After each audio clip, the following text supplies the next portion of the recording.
I've held off on tapping out my story, as some of you would call it, for a very long time now. But I've been looking on this website for a little while now, and I've seen all kinds of strange stories. I think it was long enough ago that hopefully it's safe and no one will even care anymore. I think I am prepared for the ridicule I might receive. So, to give context to my story, I used to work as a house cleaner for a contracting company. I worked at this company for many long years and worked all sorts of jobs. Now, immediately I will not be believed, but this company ended up having a lot of contracts from very wealthy people. They would send a bunch of us to clean the house or property or wherever needed cleaning that day, and the company would handle the money and the small details. You're probably thinking, if they're so wealthy, then why wouldn't they hire someone long-term that they trust? This story must be fake. And believe me, these are all questions I've asked myself for a very, very long time. Oftentimes, we wouldn't even be told who the house belonged to when we were sent there. We were just told exactly what to do, how to act, what to wear, given the exact cleaning supplies that we needed, etc., and that was that. For the first long while of the job, I was not even aware of the nature of the client until someone who I recognized turned up at the house a little bit too early. So, on the day this happened, I was sent to go and clean a new house. It wasn't just me. The house was pretty big, so for efficiency's sake, a team of cleaners would be sent to get every job done in the allotted time. The house was in a pretty remote area of California, as in, it was far away from the city and was more of an estate. Like, there were acres of land that this house, which was more like a mansion, sat atop of. Like, we had to be transported there in a little bus or a van or whatever with the supplies because it was just so far away. The head cleaner, there is always a head cleaner, by the way. It's lots of folk who are contracted, and the head cleaner is someone a lot more senior, whose job is basically to keep us in order and make sure that we don't steal or ruin the reputation of the company. He is always threatening us to finish on time and do extra tasks that we did not sign up for. Otherwise, he'd report back to the boss and he'd get us fired or get our pay docked. I'm not sure that's legal anyway, but as someone who grew up very poor and needed this job, it really was not worth taking the risk. So I spent a few hours changing the sheets and covers of some gigantic beds. These people, they might have money, but some of them live like slobs. I've seen some sights in my time, but this room looked like a hoarder's dream. Tons of plates stacked high on a desk, with bits of food that had one bite taken from them and then had been tossed aside. There was some kind of awful stench coming from the room, which I found the source of eventually. Someone had taken a shit in a pair of pants and just thrown them underneath the bed instead of literally anywhere else. The sheets were soaked too, and honestly, I didn't even want to know. I didn't even want to ask. I was just thankful for the gloves that I was wearing. At some point, I remember the head cleaner called me down and told me that the basement needed cleaning too. We were never told to clean that place in the initial briefing, but I wasn't in the mood for an argument. He told me to go and clean up specific areas, and I just went. He told me that others would be down to help later on. So I went down there, and weirdly enough, it was pretty tidy for the most part. I just did some sweeping and scrubbing for a time, until I heard someone walking down the stairs. I shouted up to them, saying I was down here and to come and help me, but I didn't look up or backwards when I said this. I was too busy scrubbing the floor. I remember hearing someone approaching from behind me, and I was about to say, "Look at this," because while I was cleaning, I found some goofy-looking photo of someone in a weird party costume that really made me laugh. But before I got any response or turned around, that was just it. I remember my head hurting and feeling my eyes throbbing, and then I passed out. I came to slightly at one point, but I was so dizzy, the entire room was just shaking. I heard some voices, some deep ones, muttering about something maybe in the next room over. I never figured out what they were saying because my brain was still in low power mode. I heard some kind of motor running, or an engine of some kind. A generator or a car or something, maybe. And then I passed right back out. And when I woke back up, I was outside on some grass. I was on some grass outside a house. I tried to get to my feet, but I couldn't stand up. When I did, I tripped, and I fell face first into the dirt. Because my hands and my legs were tied, I tried to move them to break my fall, and I realized I couldn't. Immediately, I am just in full panic mode. I am just inconsolable. I am struggling and squirming and freaking out, trying to rip my hands free, trying to wiggle my legs out of the bounds. Then I realize where I am. I am on some grass, but I can see water all around me as far as the horizon goes. I look back and the house I'm looking at, it's not the one that I was just cleaning. There is all sorts of trees and stuff that I have not seen here before, and there is water. And there are other people here too. A whole bunch of people. I recognize a couple of them. They were at the house with me, cleaning the other rooms. There were other people too who I didn't have any idea who they were, but like I said, some were at the house with me. They were all tied up too. Some of them didn't speak English. It only took a few minutes before we were all screaming for help really loudly that someone came out of the building. They had a gun. They had a damn gun in their hands. I don't know how I didn't pass out right then and there just seeing this thing.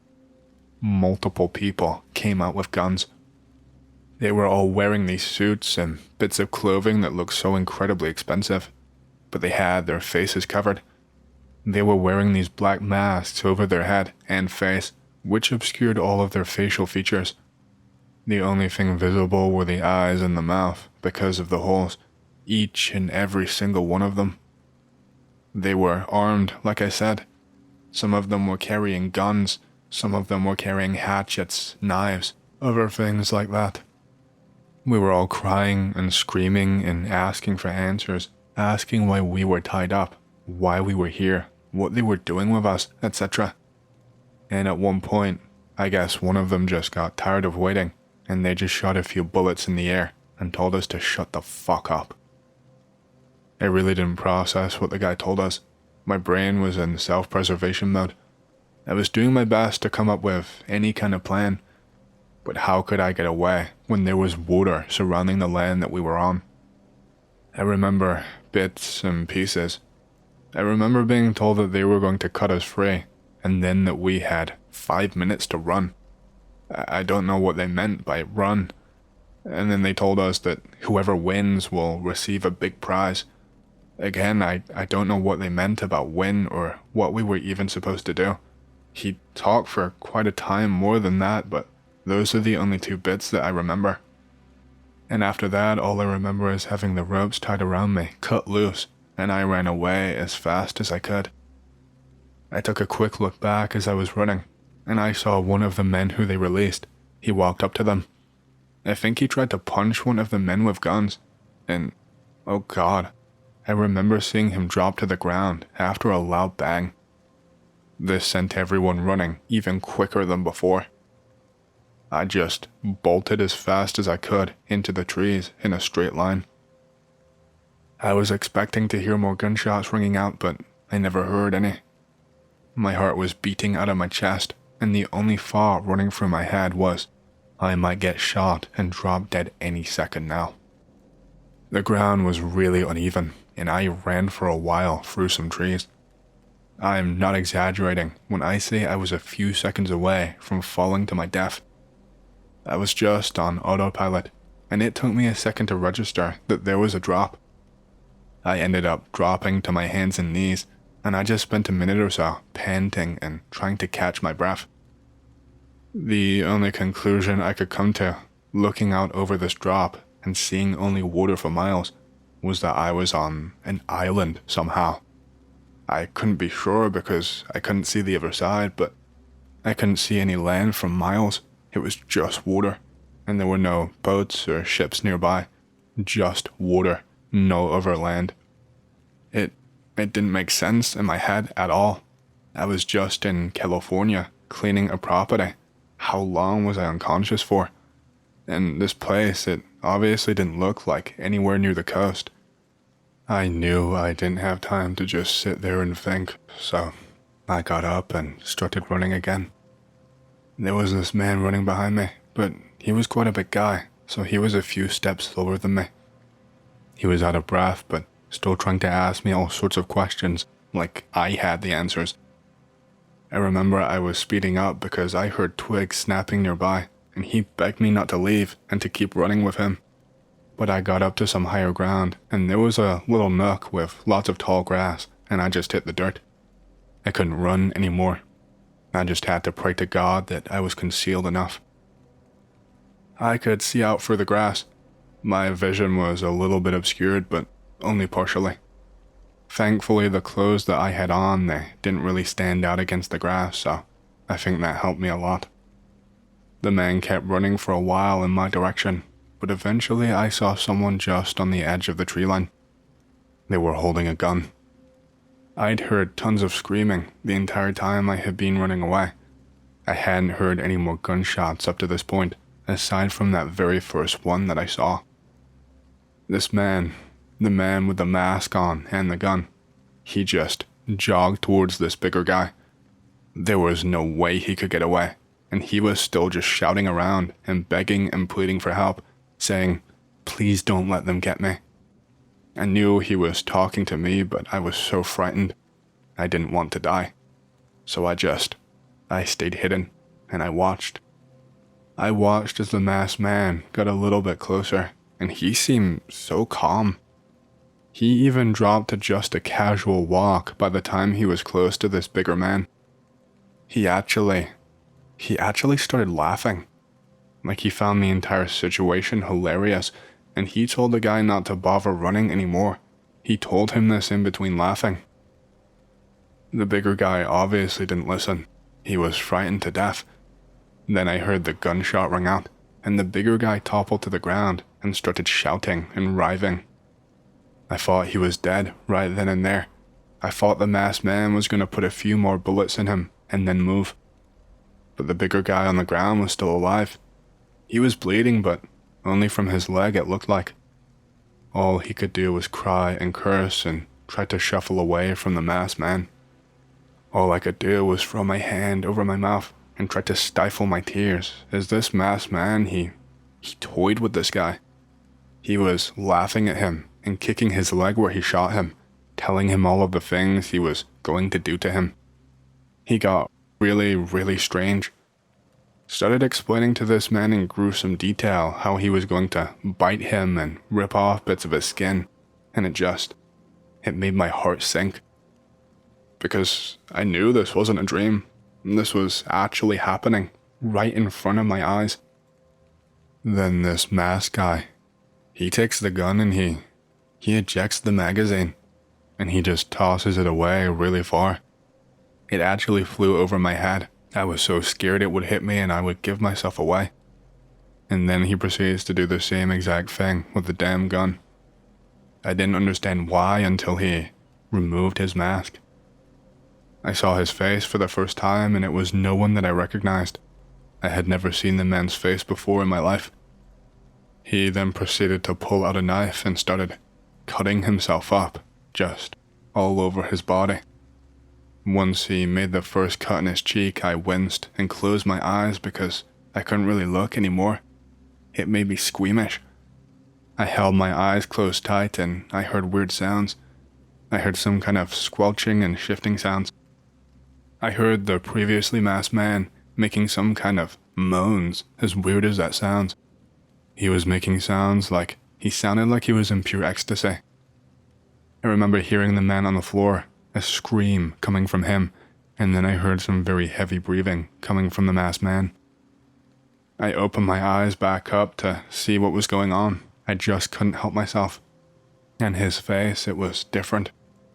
He wasn't bleeding everywhere like I expected him to be. Where patches of his skin were where he had cut, there was now this scaly kind of texture, a mix of greens and browns. It was like his skin had just peeled off, just like that, when you get really badly burnt or sunburnt or whatever. And I watched him continue to do this. He kept cutting at his face with a knife, and I know it sounds ridiculous, but he kept pulling off bits of his skin, like he was wearing a mask or just some really heavy makeup. It didn't take him long, and once he was done, he knelt down to a crouching position. He was almost on all fours by this point. It looked so strange because he was still wearing a suit. I was holding my breath. I kept pinching my hand and every bits of my skin. I just kept repeating in my head that it was just a dream and not really happening. I was just trying to slow down my rapid breathing, but I couldn't. I was just trying to disassociate at this point. I watched the entire thing, but I didn't at the same time, if that makes sense. Because of this, my memory is fragmented, and I don't remember everything. I remember the masked man crawling over to the men on the ground, who had passed out by this point from fright. I remember he crawled on top of his body and was sniffing him and drooling something onto him that didn't really look like human spit. I remember that he bit down onto his face, and the man on the floor woke up with a scream. He tried to fight back, but it didn't work. My memory cuts out here, and the next thing I remember is seeing the masked man just chewing at the man on the floor's face. After that, the masked man, he started sniffing around, and this is when I snapped back to reality. It finally sunk in that he might notice me and that I might be next. He seemed to be smiling, what looked like a smile anyway, while sniffing.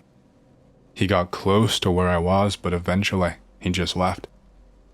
I remember seeing him gallop off on all fours, using both hands and legs, in a way that didn't make sense to my brain. I can't describe how he moved, he just did. And when he galloped away, I saw that the man left behind just had a cavity where his face should have been. And I went back to coping, to pinching myself, to trying to pretend it was not happening. I must have been there for hours. It was about to turn dusk the next time I noticed anything again. There were screams intermittently and sounds of dirt being kicked up, but I just filtered it out mostly. At some point, things got even weirder somehow, because I heard a loud bang. I was convinced when I heard it that I had been shot, and I was looking everywhere all over my body for the wound. But then I saw a flash of red up in the sky. Someone had sent up a red flare into the sky, and the bangs going off were fireworks. Then I heard a voice. It was loud. It sounded like you could hear it no matter where you were. It sounded like it was something coming from, like a megaphone. It was just someone saying very cheerfully, "You've won. You can come out now. Come back to the house for your reward." They said other things, but I don't remember. I remember just putting my head back into the grass and covering my ears.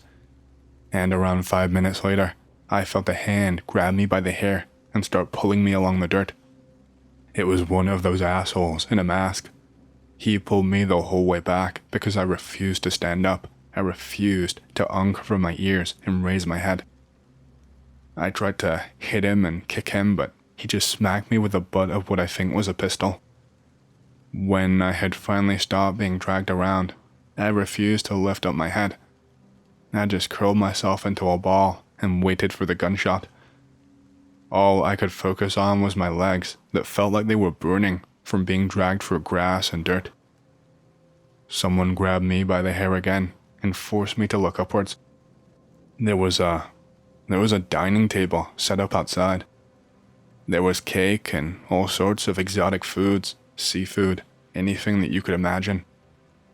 The person grabbing me once again told me that I had won, and I just started sobbing. I was covering my face and begging him not to kill me. I remember he looked at me with a disgusted expression and went and grabbed a slice of cake. He told me to open my mouth, but I wouldn't. He put his fingers in my mouth and I bit them but it just made him mad. Then he slapped me and started forcing the cake into my mouth. He put the gun to my head and told me to chew and swallow or that he would shoot me. I had no choice, so I ate the cake. And it wasn't long before I felt really woozy. I remember fading in and out of consciousness while just feeling really light, like I weighed nothing anymore. I remember that my fingers felt all tingly, and I was awake but my vision was still black. When I woke up again, I woke up in a room. The room I was in, it was at my house. It was my home. I was tucked into bed. It was like nothing ever happened.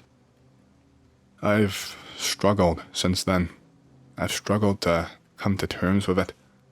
I called my company up, crying and screaming, and they essentially told me to go to therapy because I was a schizo, that no such thing ever happened, and that I had been reading too many conspiracy theories, that these types of things only happen in horror movies and not real life. My memory was foggy, though. It took me a long time to remember everything. I don't know what was in that cake, but it took around a year for all of the events to come back to me. When I first woke up, all I remembered was being tied up somewhere and someone being shot. That's it. The rest has come back to me every so often, over the long years. Waking up from a nightmare and realizing mental flashbangs of things that I saw. I have a lot of questions, but the one that really irks me is probably a question that you will probably also have reading this story. Why didn't I die there? Why would they let someone go who might remember? Why risk it at all? I wish I knew the answer. Part of me almost wishes that I did die. At least then I wouldn't feel so guilty, and like that man's death wasn't my fault. So, when this happened to me, I was around 14 years of age, living in Elkin, North Carolina. My older brother, who I will just call Tyler, is 16 years old. We're pretty close. We had a whole lot of woods behind our property. It went on for a long while. I don't think we ever explored all of it. So it's Christmas break. All the trees are dead. The ground is really thick with leaves. There's quite a bit of visibility. We go out for a walk like we often do. We don't talk because we can't even really hear each other over the crunching of the leaves. We get to this creek which may or may not be deep into someone else's private property. We're not exactly sure. It's not very deep, but a few yards wide. There's a sandy creek bed and leaf clumps by the banks. We are about 15 feet away from the water. Tyler is balancing on a rotting log while talking. I'm standing nearby. There is no wind this day. It's chilly and there's an overcast sky. And I suddenly felt really uneasy before anything even happened. Then there is this noise across the creek, like a footstep. Tyler suddenly stops talking. The noise comes back, and we see some leaves kick up on the other side of the creek. It's like a little puff of leaves, just kind of explode upward a little bit, with a crunching sound like you'd expect when someone walks on it. Hard to describe, I know. It keeps happening across the creek, with maybe like 2 seconds in between the crunches. Each crunch is a few feet away from the last. There's some animal over there playing in the leaves, says Tyler. A mouse, probably. That's routinely jumping for some reason. But it's also somehow covering a lot of ground in between the jumps. Crunch, crunch. The crunching comes towards us in a line and reaches the creek. Then there is silence. We watch the far bank to see what it is. A few seconds pass by. Then there is a crunch on our side. I think it's gotta be a wind vortex or something. My heart is pounding. I have not moved a muscle. I hear the crunch again. I am staring at the spot, really just looking for something in the leaves. Crunch. Tyler is gone. My heart stops. He's gone. He's vanished. I looked around everywhere. He is not on the log or anywhere in my eyeline. He was there just 1 second ago. There is nowhere to hide with all of the leafless skinny trees, and if he touched the ground at all, even really far away, I would hear it. I can't stress enough how there is no way he could have disappeared that quickly. He's been taken? Then there is a crunch right in front of me, and suddenly I'm just running. I have no idea if the thing is still chasing me. I run for my life back home. My chest is killing me, but I cannot stop running. I have never been this scared in my entire life. I'm looking around wildly for Tyler. He's not anywhere I can see. I should have seen him. I get to my backyard, where my mom and Tyler are both waiting for me. He's alive. They look terrified, asking what happened, and I can't even breathe enough to explain. My lungs are frozen. Tyler says you disappeared. There is a lot of confusion. Apparently, his account is that the crunching stopped right when the thing crossed the creek. I remember a few more crunches on our shore, and that I had vanished and he had freaked out and ran. I insisted that he disappeared first, and then I ran. They had been waiting for me for a full minute, according to Tyler and my mom. What? That timeline makes no sense. Why was I that slow getting back? Mom says that we both got spooked and ran at the same time, but that still doesn't explain how he got back so fast. There is lots of talk between us. She gets pretty worried about us because of how freaked out we were. We go inside and get warm. I take a shower to clear my head. Me and Tyler talk about this non-stop for months. It becomes a whole thing where we finally built up the courage to return to the creek half a year later, but we don't really find anything. I don't tell a lot of people about this, and I gradually start downplaying how scary it was to my friends that I did tell. But it was very emotionally scarring and very strange. We moved away a few years later. My brother and I, we will still reminisce. We wonder if we imagined it sometimes. I have no idea what happened, and as far as I know, nothing like that has happened to anyone else. If any of you ghost experts or demonologists have any theories, I would be happy to hear them. Wow, it's the closest sounding thing to a glitch in the Matrix if I have ever heard of one. It sounds like something overlapped in time and space, causing you both to lose sight of each other and go running back, with a minor discrepancy in the time elapsed. I've always assumed this was some kind of otherworldly entity interacting with us. I guess because I felt a lot of presence at the time. And most people I've discussed this with didn't really believe in Mandela effect stuff at all, so I've been putting off that possibility. If it was a Matrix glitch, does that suggest that I changed universes? I have a story to share, and some interesting locations are involved. I was 18 at the time that this happened, working as a camp counselor in North Carolina. I went on a camping trip to Black Balsam Bald, outside of Asheville. Near the base of Black Balsam is a place that we called the Enchanted Forest. I wish I could describe it. It really looks like an enchanted forest. There are wonderful trees with sprawling visible root systems and all spaced pretty evenly. Everything looks the same. It's a very, very easy place to get lost in. It's the locale for many myths and legends, etc. The first place I heard of a tall man story was a camper at this same camp. There are other myths too about supposed cult activity. I've heard stories of people seeing congregations of people in hooded robes early in the AM there. Supposedly, the mayor of Asheville is part of said cult, etc, etc, you kinda get the idea. So my group decides to camp in the Enchanted Forest. We are walking around, looking for a campsite. The little camper says, "Hey, Ezra, look. There is a doll hanging from a tree by a noose." Oh shit, what the hell? I go to check it out. There are lots of dolls hanging from the trees by nooses. There is some sort of sticky red substance on some of the ropes/dolls. My co-counselor deems it his animal blood.